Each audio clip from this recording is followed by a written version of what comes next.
Door to door से border पार तक operation मिट्टी में मिलाओ।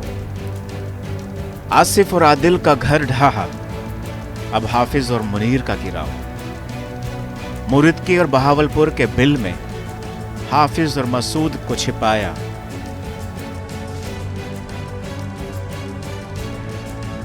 तो शुरू हो गया मिट्टी में मिलाने का सिलसिला। पहलगाम में बेकसूरों निहत्थों की जान लेने वाले आतंकियों के घर बुलडोजर से ढहा दिए गए। ये गिरे हुए मकान पहला संदेश है उन फरार आतंकियों के लिए कि मौत उनका पीछा कर रही है। दूसरा संदेश है पाकिस्तान के लिए कि भारत के बदले का बुलडोजर अब उसकी तरफ बढ़ रहा है। ये बुलडोजर हाफिज सईद को हलाक कर देगा, मसूद अजहर को मिटा देगा, टीआरएफ के आतंकियों की आंतें निकाल लेगा। पहले घर गिराने वाली इन तस्वीरों को फिर से देखिए। इसी घर में रहता था देश और इंसानियत का दुश्मन आदिल हुसैन थोकर। यह इलाका है अनंतनाग के बिजबेहरा का गोरी इलाका, जहां आर्मी ने इस आतंकी के घर को बम से उड़ा दिया। इन लपटों में भारत के गुस्से की आग देखी जा सकती है। वहीं पहलगाम हमले में शामिल दूसरा आतंकी आसिफ शेख है, जिसके त्राल वाले घर को बुलडोजर से गिरा दिया गया। इसके साथ ही इनके अलावा शाहिद अहमद का शोपियां वाला घर, एहसान शेख का पुलवामा वाला घर और जाकिर अहमद का कुलगाम वाला घर मिट्टी में मिला दिया गया। इन आतंकियों ने 22 अप्रैल को जम्मू कश्मीर के पहलगाम में टूरिस्टों के बीच में हिंदुओं को निशाना बनाया और उन पर गोलियों की बौछार कर 26 लोगों की जान ले ली थी। पीएम मोदी ने कहा था कि दोषियों को मिट्टी में मिला दिया जाएगा, तो अब ऑपरेशन मिट्टी में मिलाओ शुरू हो चुका है। भारत के एक्शन के डर से पाकिस्तान में हड़कंप मच गया है। पाकिस्तानी सेना और आईएसआई इस वक्त अपने आतंकी दामादों हाफिज सईद और मसूद अजहर समेत तमाम आतंकियों की सुरक्षा को लेकर सबसे ज्यादा परेशान है। आईएसआई और सेना को डर सता रहा है कि उसके आतंकी भी किसी भी समय चुन चुन के मिट्टी में मिला दिए जाएंगे।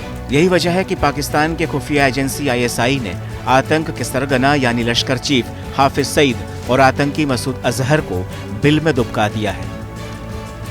पहलगाम हमले की जिम्मेदारी द रेजिस्टेंस फ्रंट यानी टीआरएफ ने ली है। यह संगठन लश्कर तैयबा का ही एक नया रूप है, जिसे हाफिज सईद ने 2019 में खड़ा किया था। टीआरएफ दरअसल आईएसआई का ही एक मोहरा है, जिसे खास तौर पर कश्मीर में आतंक फैलाने के लिए तैयार किया गया था। ये संगठन इंटरनेट और सोशल मीडिया के जरिए युवाओं को आतंकी गतिविधियों में फंसाता है, साथ ही हथियारों और नशे की तस्करी में भी शामिल है। सूत्रों से मिली जानकारी के अनुसार पाकिस्तान की खुफिया एजेंसी आईएसआई ने हाफिज सईद को एबटाबाद स्थित एक सैन्य ठिकाने में छिपाकर रखा है।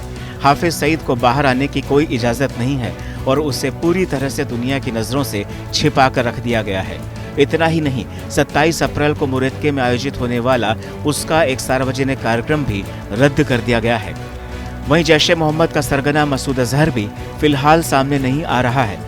उसे बहावलपुर में एक सुरक्षित स्थान पर आईएसआई की निगरानी में रखा गया है। पाकिस्तान को डर है कि इन आतंकियों पर किसी भी समय हमला हो सकता है, इसी वजह से दोनों को भारत से छिपा कर रखा गया है। जैश ए मोहम्मद के संस्थापक मसूद अजहर अंतर्राष्ट्रीय आतंकवादी के रूप में घोषित किया जा चुका है। उसने भारत पर कई भीषण आतंकी हमलों की साजिश रची, जिनमें 2001 का संसद हमला, 2008 का मुंबई हमला, 2016 का पठानकोट हमला और 2019 का पुलवामा हमला शामिल है।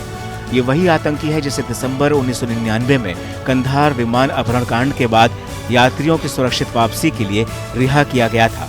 तब से यह लगातार भारत की सुरक्षा के लिए सबसे बड़ा खतरा बना हुआ है। लेकिन अब पीएम मोदी ने ऐलान किया है कि आतंकियों को और पर्दे के पीछे काम करने वालों को मिट्टी में मिलाने का वक्त आ गया है।